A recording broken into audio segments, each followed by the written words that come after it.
Second act, she takes a moment and pushes all in for 22,000. I don't know what this means. All right, we've arrived at Parx Casino. And the big blind raises to 8,000. Ace King, top two pair versus a flush draw, I'll take any day. Yeah. What you should do is you should make the graphics on your very first blog really tiny. Welcome to the Poker Cannonball Run. Welcome to Papa Poker's Cannonball Run. Hey everybody from Rivers Schenectady Casino. Just cashed in the tournament, the $25 rebuy extravaganza. Spent $125, min cashed. So took home $422, but that's a profit of $300. And we're off to the next casino. I needed sleep, so I cut getting to the tournament very close. And then the rewards line to get a player's card was incredibly long. It was like, do I butt in line and say I need to enter this poker tournament, or do I wait it out? I had to wait like behind 7 people. I waited. The person at the booth said, oh, I can't automatically read your address off your ID, so we had to manually type it in. Typed it all in, ran to the poker room, dropped my cell phone on the way, telling everybody how we're trying to go from state to state and cross this country, cashing poker tournaments. We are in my original home state of Pennsylvania. Here are bits and pieces from the journey. Before we get started, please subscribe to the channel, hit that notification bell. I would truly appreciate it. And now I hope you enjoyed this video. Super quick driving video. Got into Bethlehem at like 4 a.m., driving over to Wind Creek, Bethlehem now. And they say I'm 7 minutes away from the casino. They're almost at the break. They're 5 minutes from the break. They say the break's 15 minutes. It might be 10. I have to register by the end of the break. So we're gonna run to the casino. I have to get a Wind Creek card, then run and register all in like somewhere between 7 and 10 minutes. We should be able to do it, but we're gonna focus on that and we'll check in later. Wind Creek, 11:15 a.m., $125 bounty tournament. $100 entry, $25 bounty, 20,000 starting stack, 20-minute levels.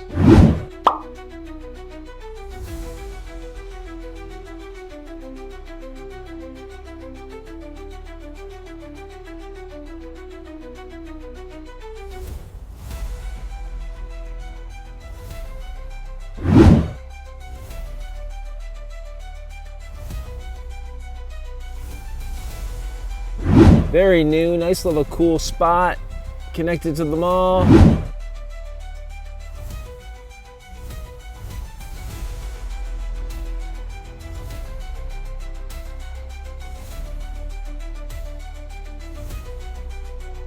All right, very quick update. 7-minute line for player services. Ran, 20 seconds left. And somehow I'm the third alternate. So we got in the tournament, and now let's go.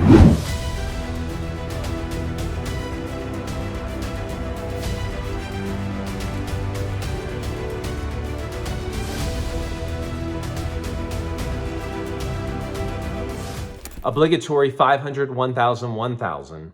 Rebuy period now over. I was the last alternate, so came in essentially into a freeze-out poker tournament. Playing at the table, actually now 6-handed. We had a couple knockouts, and there's 6 of us at the table right now. First to act, calls for 1,000. Second to act, also calls. Third to act, fold. Now the button calls, all sorts of limpers. I look down, pocket kings, let's go. All right, with pocket kings, I'm thinking, I wanna make sure I get some money in the pot, in some previous hands as part of this whole journey. I've not done well with kings. I'm thinking 3x raise. Now there's merit with several limpers, and looking what the pot is already, to bump it up even bigger than a 3x raise and isolate, and let's get just 1 or 2 opponents against me. But this table's been acting a little jovial, fun. I bet we could get some extra money from just putting out 3,000. So that's what I do. Raise 3,000. With all that action, the big blind calls.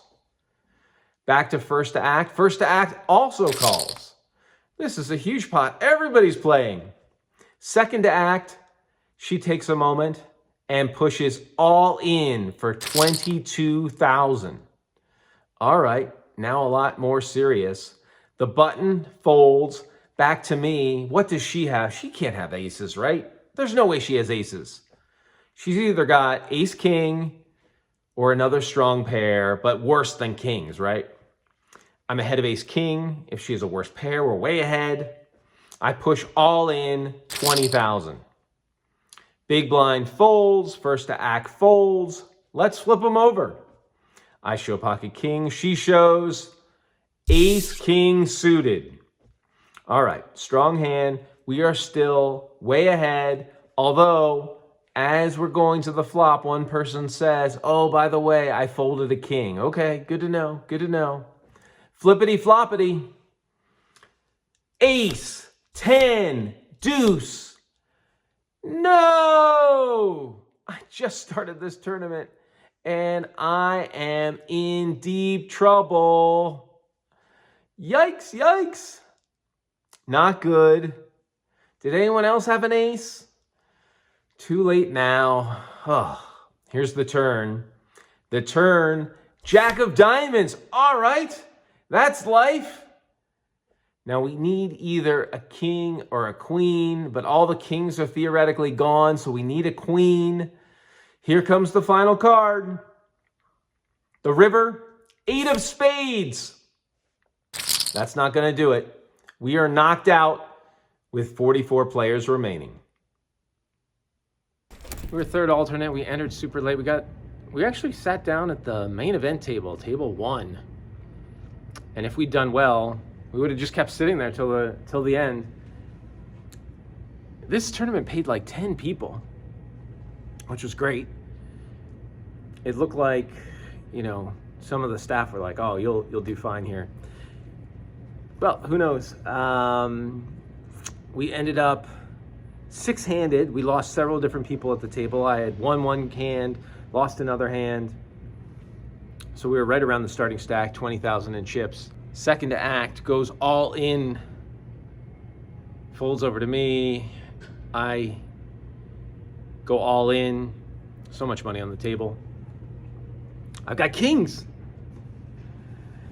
So everyone folds. She's got ace king. I've got king. Someone mentions they have a king. And the flop comes out. And there's an ace on the flop. So we wore Charlie Hayes, one of my favorite Phillies. See the back here. I don't know if we can see the back properly. To figure out some sort of system to show you the back of this jersey. But I was running late. I should have been wearing a hockey jersey, but this was Philly. We were in Pennsylvania. Let's put on the Phillies jersey. Maybe Charlie, even though he wasn't in the World Series, he did win a World Series with the Yankees. My favorite Philly. Maybe it wasn't the best decision. So we are off to Philadelphia now. Tournament tonight. Actually had some stuff to do this afternoon, so it doesn't hurt. It's sort of another reason I want to go all in with the kings. But whatever, it was kings. 65-35 would have really put me in a great stack for the rest of the tournament. And she hits an ace. So there the cards played themselves. I don't feel bad. I was ahead. I joined the tournament super late at level 5, so we needed to figure out some way to chip up. Maybe, yeah, I don't know. There's not much I could do. On to the next tournament and sort of one-handed report on and we're done. We'll see how big this Monday tournament is at Parx. I've never been to Parx either. When I was getting my player's card at Wind Creek, she's like, "You've never had that card at Wind Creek before?" I'm like, I remember it. She's like, about Sands. I had not realized. I talked to someone in the poker room. They'd been working there for 14 years. So obviously casinos have been around in Pennsylvania for a long time. I grew up here. I just turned left on the turnpike and we're here on East 276 driving. Some of these roads are newer since when I lived here, but I live like maybe 20, 25 minutes directly behind us. Did you move away from where you grew up? Do you go back to the hometown casinos? How is that? Let us know in the comments. Wind Creek, oh, still annoyed. I mean, the cards played themselves, right? The nice thing headspace-wise, like, okay, there's another tournament tonight. Let's race down to Philadelphia and let's get that going. And then there's 2 more tournaments tomorrow, 2 more tournaments the next day. At some point we could drive to Pittsburgh and do 2 tournaments there. But we should be able to check off Pennsylvania quickly. And let's move on to Ohio.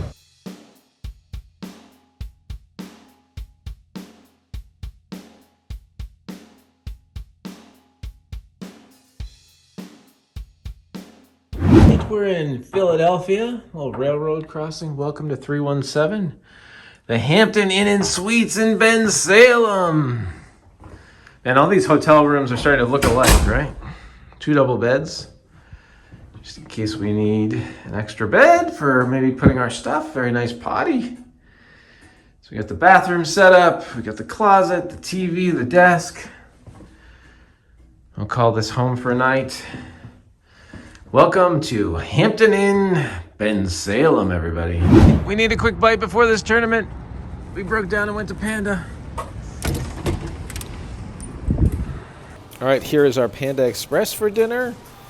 Of course, along with the famous orange chicken and white rice, we're always eating very plain. We got a fortune cookie, and then this second fortune cookie, I don't know what this means.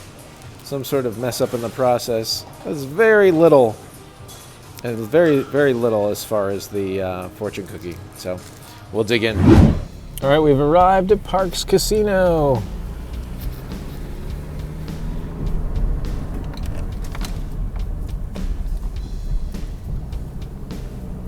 Parx Casino, outside of Philadelphia. The double green chip bounty tournament, $200 to enter, 20,000 starting stack, 20-minute levels.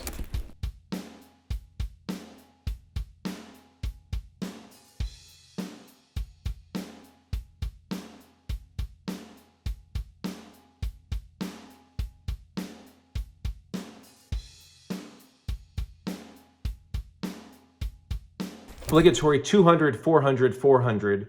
Getting close to the end of the rebuy period, maybe 18 minutes left before the rebuy period ends. Swings around to the button. The button makes the call. Small blind also calls. As the big blind, I have Queen of Spades, 10 of clubs. I have 18,000 in chips. The button's got 60,000 in chips. The small, 40,000 in chips. I don't know. This looks like a check. So we check. Flippity floppity. Ace, Jack, 9, rainbow. Small blind checks. And now we've got an open-ended straight possibility. That might work. I love to get aggressive with the open-ended, try and take pots down, try and get something going. Now, one thing to note here is I wouldn't mind a double up. I can always rebuy if I have to. I haven't played a lot of hands. Let's get something going. Hopefully someone has something decent but not great. We go all in with the straight draw and see where it takes us. So I push all in for 18,000. Button folds, small blind folds, and whatever strategy I had, whether it was a good one or not, did not work. We just take down the pot right then and there. I flip over my cards to say, hey, I'm playing a little bit of high variance poker here in the rebuy period, and we win a couple chips. Well, we made it here in time for the first break. Parx, quite a cool casino. I guess they only have tournaments on Monday night, so we're gonna have to go somewhere else tomorrow. We don't cash today, but sort of cool to check out Parx. I'm originally from Philadelphia, so interesting already sitting down at the table with a dealer and hearing that Philadelphia accent. I don't remember bumping into a Philadelphia accent when I was a kid here. Maybe just it was around so much, I just assumed it was a normal accent. But the dealers definitely have Philadelphia accents, definitely talking to people. I feel like I'm home, and really interesting. So we've got the Flyers jersey. It's what we had hoped to wear earlier. I can't exactly figure out how to show you the back. We'll do that later. Wearing Magnus Roupe, one of my favorite hockey players, because the whole crowd would just chant "Roo" every time he touched the puck, practically, because he didn't score that often. Now, Wayne Gretzky's done very well. We've had 2 bubbles and a cash with Wayne. So we're going to give Magnus the try today here in Philadelphia. We got the Flyers jersey. We're going to blend into the crowd, not look like we're from out of town. But at some point, if the local jerseys don't do well, we might have to keep going back to the great one because he's done us well so far. Obligatory 600, 1200, 1200. I'm under the gun +2 and playing somewhat short stacked. Call it 16,000 in chips. Pretty much the whole rest of the table has at least like double my stack. Maybe one other person who's not in this hand has a similar stack to mine. I've got aces. Let's raise it up to 2,500. Folds around to the blinds. Small blind calls. Big blind calls. Flippity floppity. Queen, 7, 4 with 2 hearts. Small blind checks. Big blind checks. And I bet 2,500. That gets the small blind to fold. The big blind comes along, and we're on to the turn. The turn, 10 of clubs. Big blind checks. I'm trying to make my bet a little bit bigger. I bet 5,500, and that's enough to send the big blind packing. Big blind folds, and we take down a hand. Now, maybe at some point, I should have tried to figure out a way to get one of these opponents to go all in with me. I was short stacked. I don't know. I like building the pot. Maybe in that turn I could have checked. Who knows? We took down some chips and we won a pot. Obligatory 600, 1200, 1200. This is the last hand before the end of level 8. The last hand before the break. And early position raises it up to 2,400. Early position with like 62,000 in chips. Folds around to the button. That's me. And I look down at ace king off. I like this. What should I do? Should I call or raise? You know what? I think I'm going to be sneaky here. Now, you should probably always raise ace king, right? Always raise ace king. I don't know. If I don't hit an ace or a king, I can get away from this hand.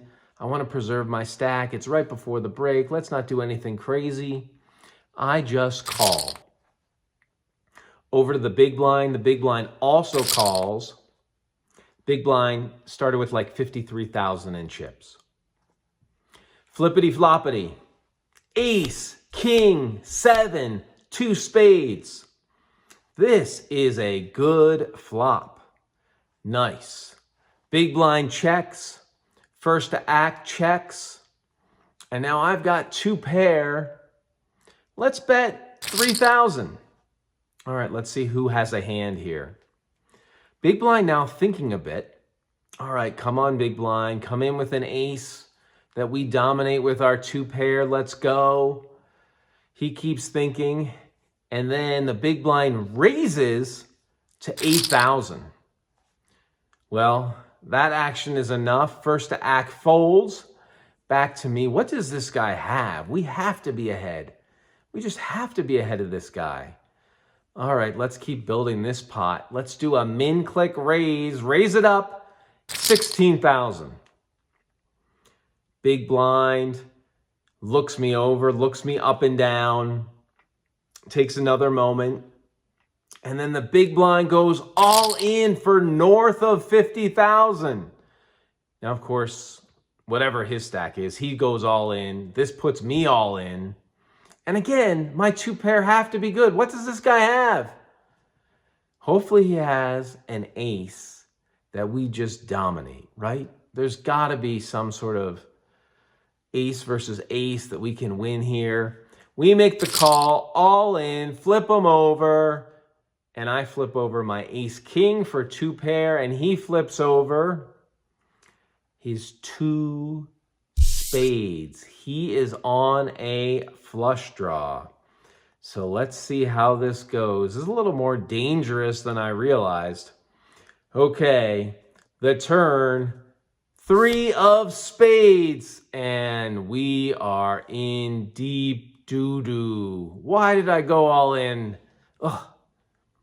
I had to go all in. The card said I had to go all in. This is just the deck playing games with me, right?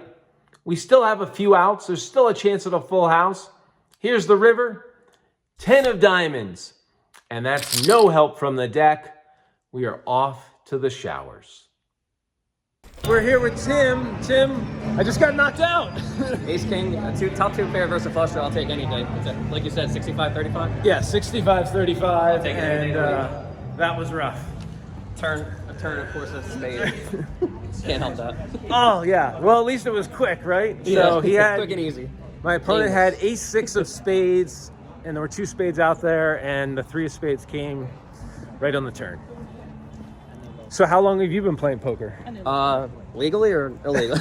I'm just kidding. My cousin taught me when I was about 12. Okay. And as soon as I turned, on my birthday, I waited till midnight, walked into a poker room, won 600 playing cash, and I've been addicted ever since. Awesome. So you tournaments a lot or mostly cash?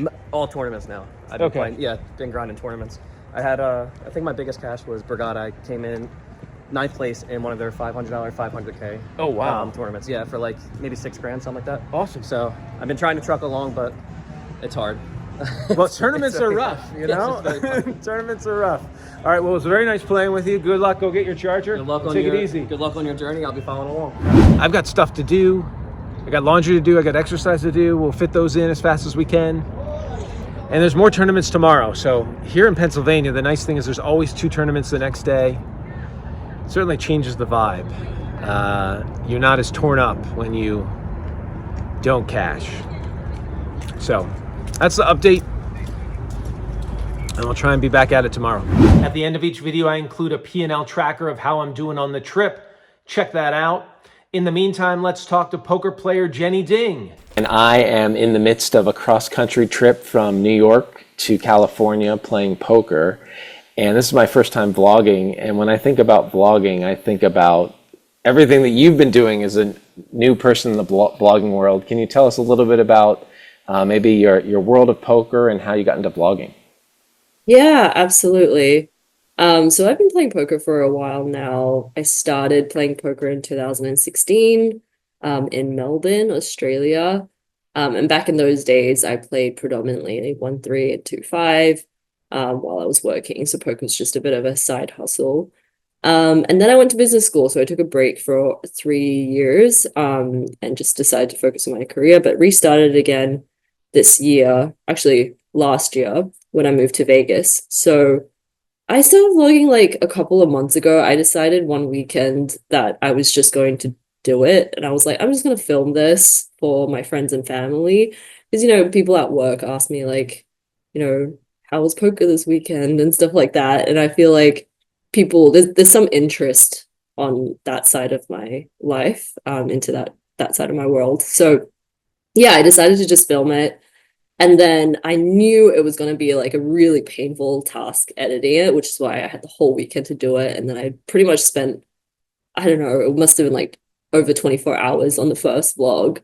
For some reason, I found the motivation to do it. I had no idea where it came from. And yeah, and then I just released it. And I released it late on Sunday night. I expected to wake up to like 10 views or something like that. And then for some reason, there was like, I think at that point there was like 1,000 views. I was like, oh, that's really good. And then throughout the day, it just went up to like, I don't know, 15, 16,000 views. And I was like, Jesus, what happened? So then I was like, well, I wasn't actually going to make a second vlog, but I guess there's people who are interested in it. So I'll make a second one and then a third one. So yeah, that's kind of how it started. And if people are interested in checking out your vlog, where can they find it? If you go to YouTube, I believe it's Jenny D Poker. Okay, very good. Yeah. And so sort of maybe inspired by your 1,000 views growing and inspired by, you know, obviously there's many different people who vlog their experiences out there. I am now a new to vlogging, traveling across the US vlogger. Any advice for someone who is in the early days of trying to get a vlog going? Yeah. What you should do is you should make the graphics on your very first vlog really tiny and unreadable. So then about 500 people will comment on your vlog, and then YouTube will think it's engagement when really it's just 500 angry people telling you to make the cards bigger. But no, in all seriousness, I think like you've made the first step, which is just commit to doing it and just like commit to doing at least one and get it out there. So I think that's really cool that like your concept of traveling across the US playing poker, I'm sure a lot of people will watch. In terms of other pieces of feedback, I don't know. I'm so new to this. It's so weird that someone's asking me for advice on this. I would just say like whatever time you've set aside for editing, probably multiply that by like 4, and that's probably a realistic one. I would say also like get good, this is probably basic, but get good sound quality, because I think when you think what you think is what you sound like is not what you're actually going to sound like. There's always some like weird background noise or something. And also I guess just like, I know this sounds really cheesy and basic, but just like be your authentic self, because I think when I did my first vlog, I genuinely thought only my friends and family were going to watch it. So I didn't really have to pretend to be anything. I was just like, okay, this is how I'm going to talk about my hands. Obviously with hands, I couldn't just like freestyle because there is a bit of work into studying the hands. But I would just say like, at first, what stopped me from releasing this earlier is fear of judgment of my thought process with hands. I would think like, well, I mean, like I'm friends with all these really accomplished poker players and they're going to think I think like this. And it's just like, you know, there's a facade of maybe they think I'm better than I am if I don't talk about my hands. And so it's kind of stopped me from talking about my hands. But then some people come up to me and be like, oh, I didn't know you thought that deeply about hands. And it's like, maybe, you know, give yourself some credit for putting some thought into your analysis and don't be afraid, because I think whatever you say is going to help someone. There's going to be someone worse than you, or things like, I'm sure there's going to be tons of people thinking that your logic is flawed, but there's also going to be some people that are like, oh, I never thought about it that way. So just, yeah, don't be afraid to talk about how you think about the hands.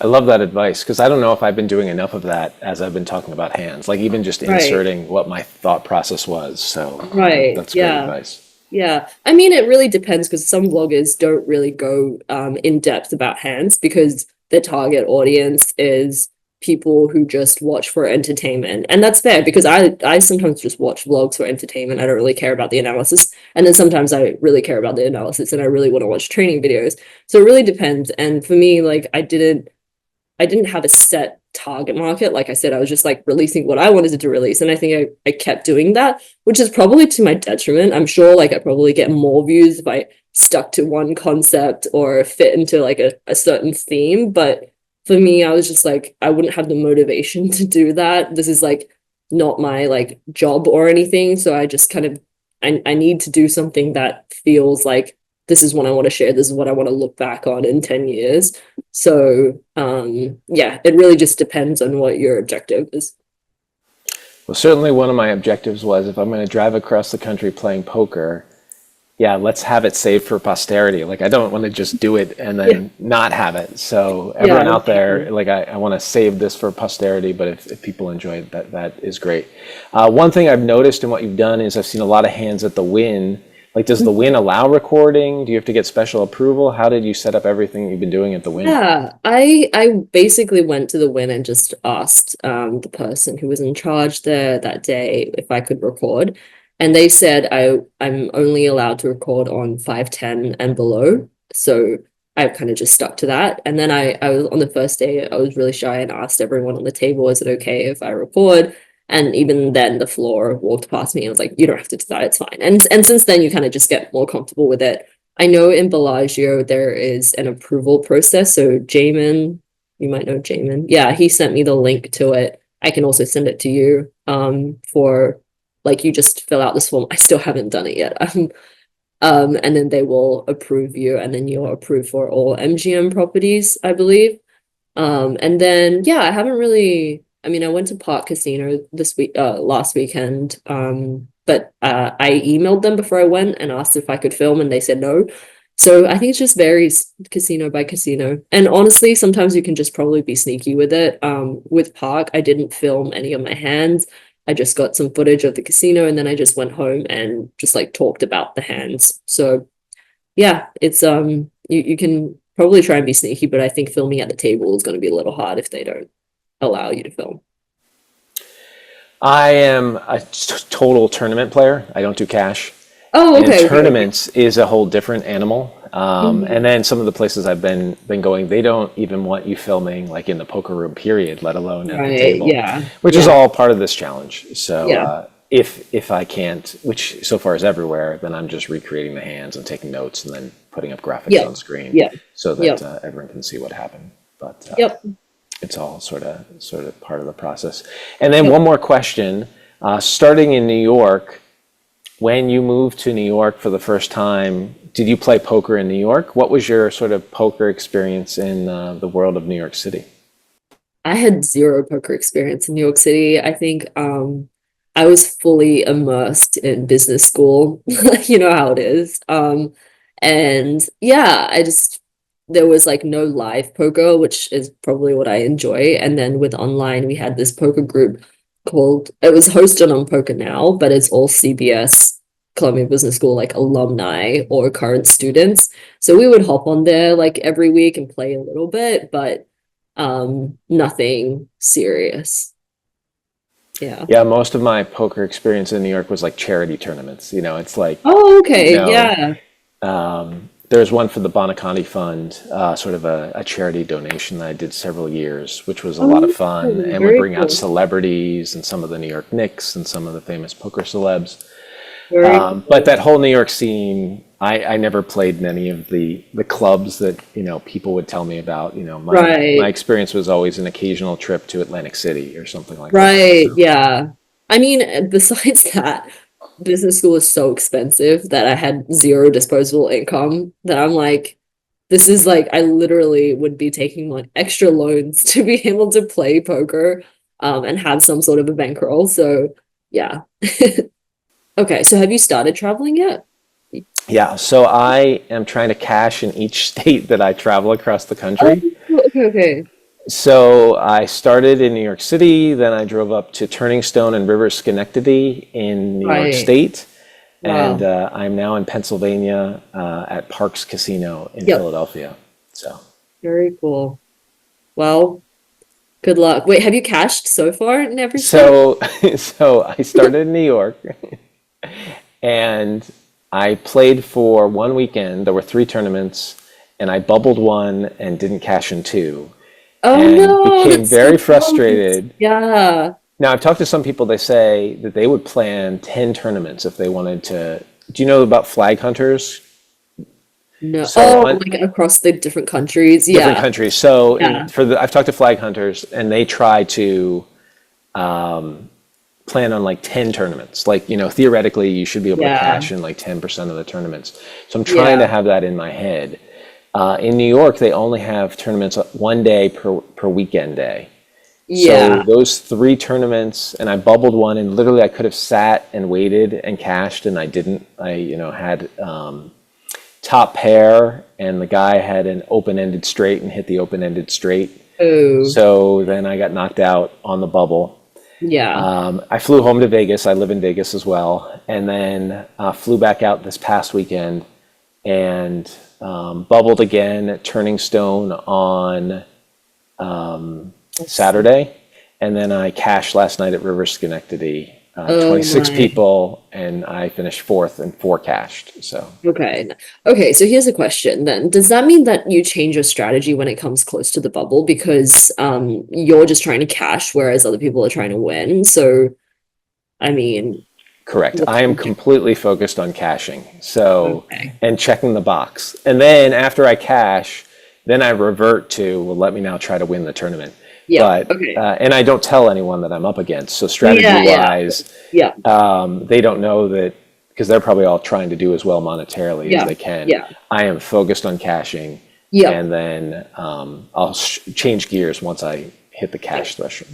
So in regards to the flag hunters 10x buy-in, I kind of disagree with that if your objective is to cash because then because if you min cash, right, that's like 2x your buy-in. Whereas if you enter 10 tournaments, that's 10x your buy-in. So if you're a break-even player, which I assume you are, then it's probably you should be aiming for like close to like 2 or 3, because that's when you actually break even on your ROI. So if that your objective is to cash, then you could probably do it every like 2-3 tournaments, not 10. So Yeah, my objective is to, so they said, I talked to some flag hunters, and I'm going to bring some flag hunters on to talk as well, that just if they're planning like a special trip to a country, let's say a far-flung trip, they're trying to make sure that there's 10 tournaments. You know, their goal is cash in the first 2 or 3 and then travel. But they're just trying to make sure there's enough runway that if you made a special trip somewhere.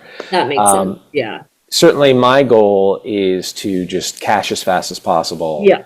I will put in more bullets than I normally would. Normally I'm a 1 bullet player, like maximize my ROI. Yeah. Right now I am focused on cashing as fast as possible. So I might throw in an extra bullet more often than I normally would. But then again, as you said, strategy-wise, towards the end, I am just focused on caching. And now I've bubbled twice, and these videos where I'm so mad after bubbling and realizing I could have just held on, it's a good learning as I try to play a little more conservative when I'm close to the bubble. I definitely last night played, very conservative. Okay. Thanks so much for watching. Now let's close with the profit and loss tracker. Next episode, back at it in Pennsylvania. If you could like, comment, subscribe, that would be great. Helps me be able to make more videos like this for the channel. I really appreciate it.